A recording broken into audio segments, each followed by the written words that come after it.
Good afternoon, YouTube, and welcome to the weekend. Needle Bender 785 Ohio with the pre-test video. This is the final build video before we do next time you'll see this amplifier. It will be put together and it will be in operation. This is where we kind of do our pre-launch sequence. We test our voltages and kind of run it up a little bit just with our screen grid. Everything's wired up. It is laying sideways.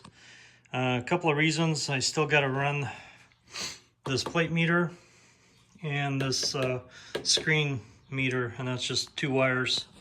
And everything else has been wired up.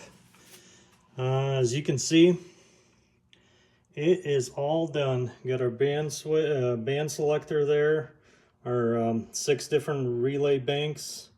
That's all been connected, tuned, and it's completely flat on all bands of operation. We got our switches in. We do have some meters here that are kind of slowly bleeding down, as you can see. And that's because we're going to show this thing, at least the bottom portion of this deck in operation. Right now we have it plugged into the wall. This wire actually supposed to plug into our power supply. And this video is actually going to be titled the power supply because it's what we're showing here is the power supply. It is, I would say, 95% built, but the reason why we're not testing this today is because I don't have the conical heating coil. It's somewhere still in shipping. So that's the only piece of equipment that's missing here. And we're going to go through this here, and then we'll get to our device over there. As you can see, we have our diode board. This thing does not have any power. This thing does not actually have a plug yet, as you can see. So there's no voltage of any kind here. We got our diode board, rectifier, full wave bridge rectifier. And the boards are built by this guy right here. So my own boards. Got a PTFE backer, since we have only a ½ inch of space between ground and that, so we have a nice PTFE Teflon board there. Our glitch resistor. Here's all of our relays and timers. Allen Bradley's our filament transformer. Nice fan in the back.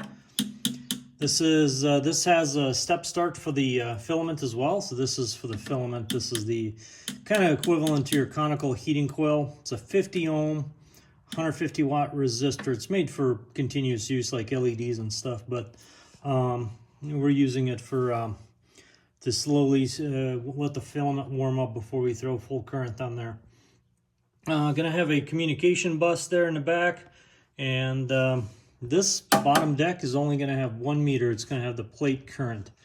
And that's because this bottom power supply, this unit here, cannot be operated without the top. So kind of a part of an interlock that I have. So the grounded cable at a minimum has to be connected in order for it to even start talking to the top deck. As far as the back goes, we have this high voltage, I call it high voltage BNC, but it's not a BNC, it's a SHV connector. It's rated for 5 kV, US made, so that's what we're using. And that's a grounded with an outer shield high voltage cable. So there's your 2 sources of ground. The communication cable, the high voltage cable has a ground, so you won't even be getting any high voltage if you don't have that hooked up. And this plug, the wire plug that goes to is going to plug in there. That's our 3rd source, and we're going to have a grounding strap. So we're going to have 4 sources of ground in between these. 2 of them, you will not be able to turn this thing on if they're not connected. Actually, 3 of them. So unless you have the plug plugged in, which is a 3-prong plug, it's going to plug into here. It's going to be a plug here. Without that, you won't get any power here. You won't be able to send a signal because there's no 12-volt source here. The 12-volt power supply is in here, so without the 12 volts, none of the relays will be able to switch. So unless you plug that in, unless you plug the communication cable in, and the high voltage, you won't be able to operate this thing, and each one of those provides a source of ground. So that's all good, and we are going to have a dedicated bus bar between them. So at a minimum, four conductors of ground, 3 of which are interlocked. The metering, we're going to have our screen, as you can see, and plate on top, and our plate milliamps, actually amps. And where's my meter here? It's somewhere in this junk pile. Anyway, I was gonna paint this. My next step is gonna paint this faceplate for the power supply, same as I did with this one, just so they can match.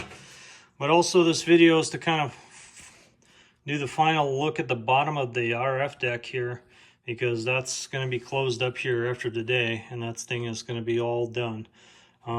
There is, like I said, a couple of wires left to connect. This is our keying wire, and let's see what it does here. So it's right now it's actually plugged into the wall 120, because the top deck runs on 120, and so an operator would turn on the switch here at the bottom of the power supply. That would enable 120 volts to get to the RF deck. At that point, you would press the power button. You would get the band switch indicator, which band you're on. And if you want to switch between bands, that's how you do it. And as you can see, disregard the meter on the right. The meter on the left shows that we have grid voltage, because you always need to have negative grid voltage on the grid. That is actually, should be a minus sign in front of that, because that's just the way I have it wired. But that is our grid voltage. So whenever we put our filament on, we're not going to get an indication, because the indications are actually, both of these indications are sent back through the communication cable, indicating when the final relay closed. So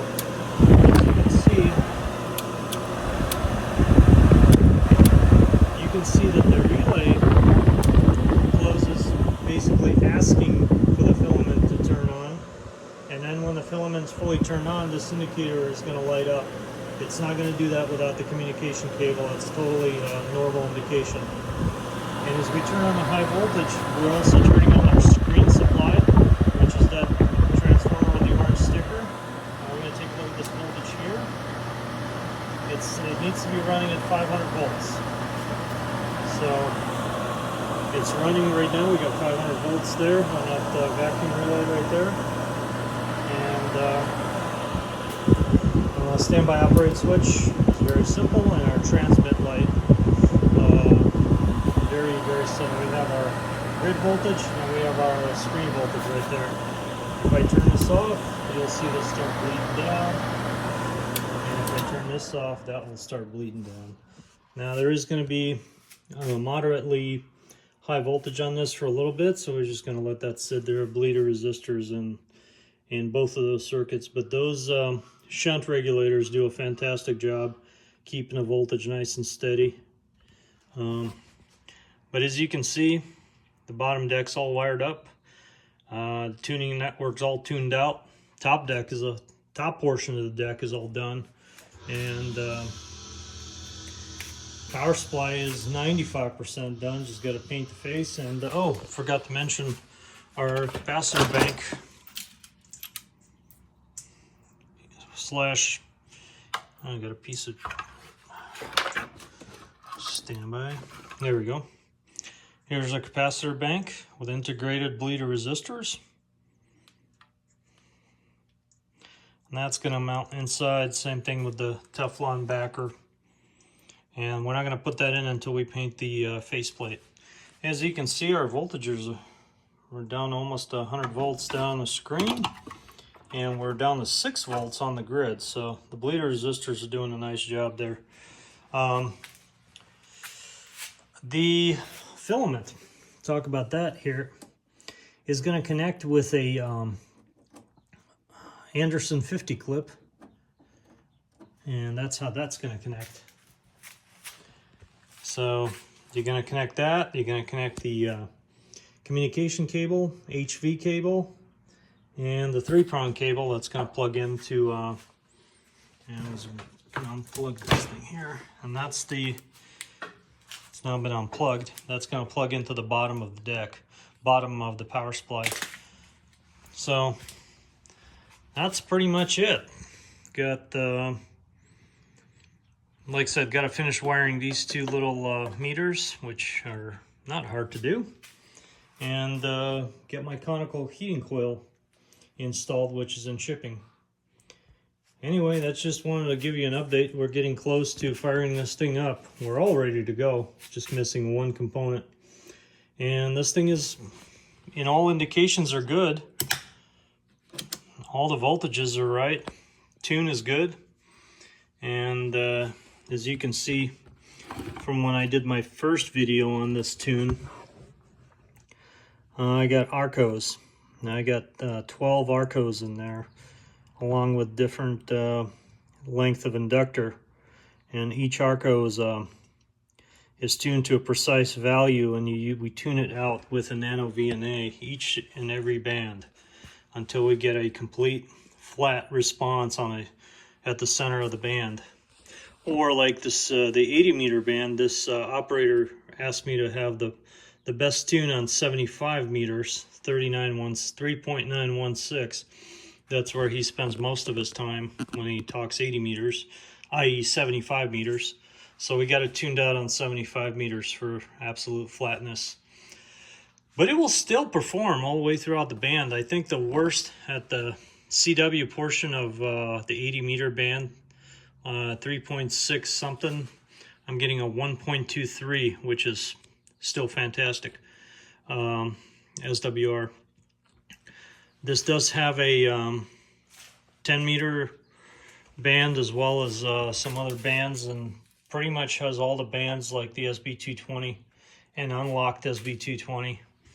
And let's take a look at in here one more time. Got a big tuning coil there, band switch, all the stuff is there. Anyway, that's all I got. This thing is almost ready to go. We're gonna have a, I think the second weekend of April for a delivery date for this thing. Anyway, 73s, thanks for watching. Needle Bender 785 Ohio, and we're back on the side. Bye-bye.